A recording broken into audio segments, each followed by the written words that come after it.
If you've gone through all the Gang of Four design pattern lessons and seen the 23 patterns, you may be wondering what happened to the MVC pattern? Well, the MVC pattern is extremely well used, but it's actually not a Gang of Four pattern. But it is really important, so we're going to spend a number of lessons working on it. MVC stands for Model View Controller, and it's a design pattern actually created in the 70s by Xerox, so it actually predates the Gang of Four. And it's used in ASP.NET since 2007, and it's extremely well used today. It's actually more of an architectural pattern as opposed to a design pattern. We typically think of design patterns as smaller portions of an application describing interrelationships between classes. MVC actually describes the entire architecture of the application, and it breaks it up into those three pieces: model, view, and controller.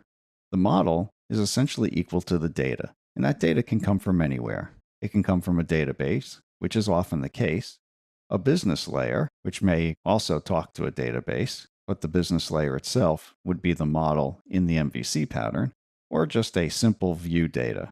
Perhaps it comes from an XML file, or just a text file, or it's just an object that is created. The view is the user interface, and the controller processes requests, operates on the model, and renders views. So it's basically taking user input, working on the model or the data, and sending that model to the views so the views can be updated and their display can be updated to reflect any changes that happen in the data model. Here's the classic diagram of an MVC design pattern.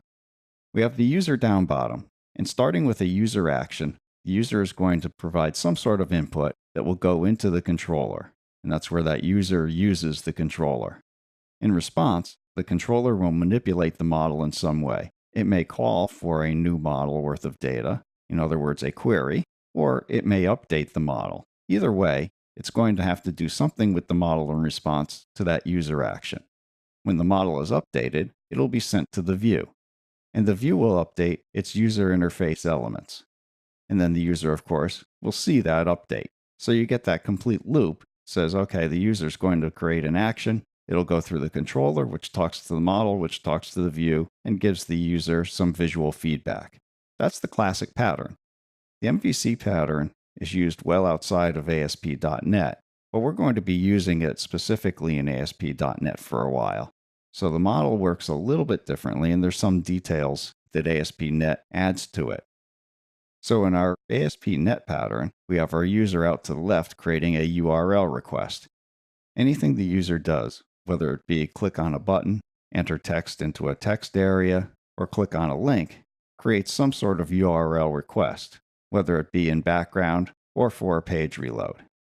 That URL request goes into our view object, and our view object translates that request into a URL for routing.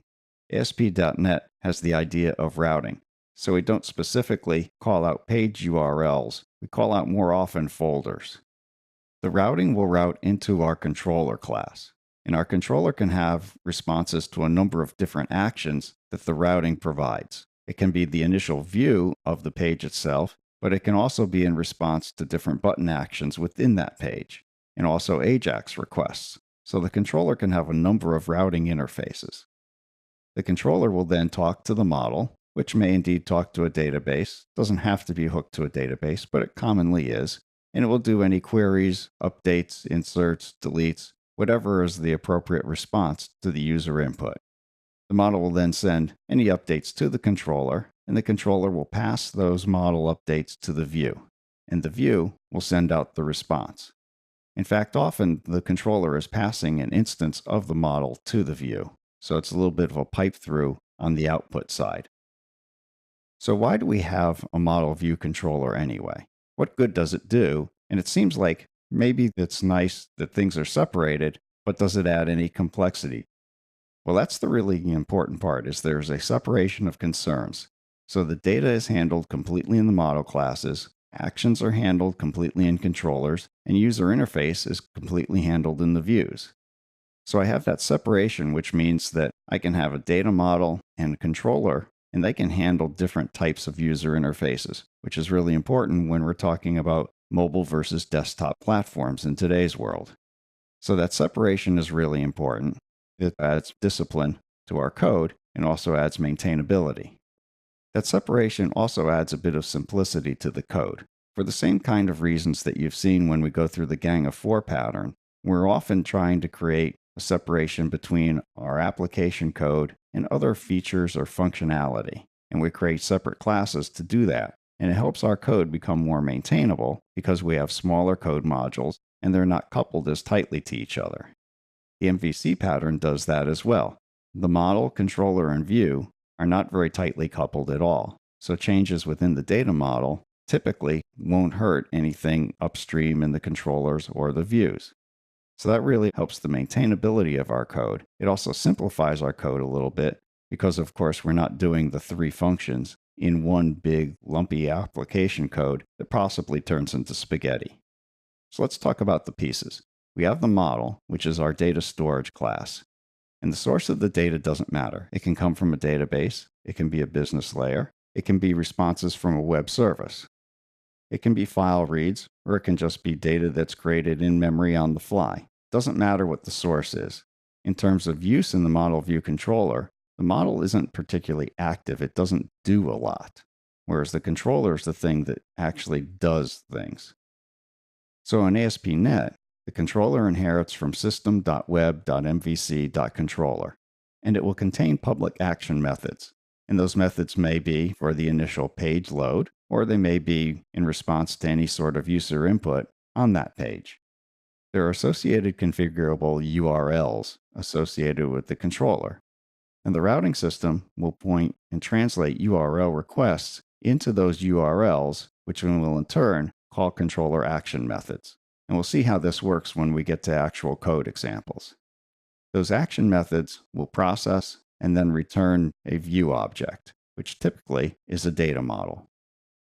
Our view primarily presents the user interface, and that's really its only job. The early MVC versions actually used ASP.NET Web Forms, ASPXs, for the view. In MVC3, Razor was introduced. And what Razor does is it allows code within HTML. This is sort of like the old server-side calls in ASPX. So as you'll see, we can actually do for loops within a data collection in order to generate HTML. So if you remember the old ASPX repeater control, that's extremely easy to replicate in Razor without actually having to do a control. So that's the basic idea behind the model view controller pattern and the way we're going to be looking at it in ASP.NET. There's some terminology and technology that we also want to take a look at, and we'll be doing that in future lessons.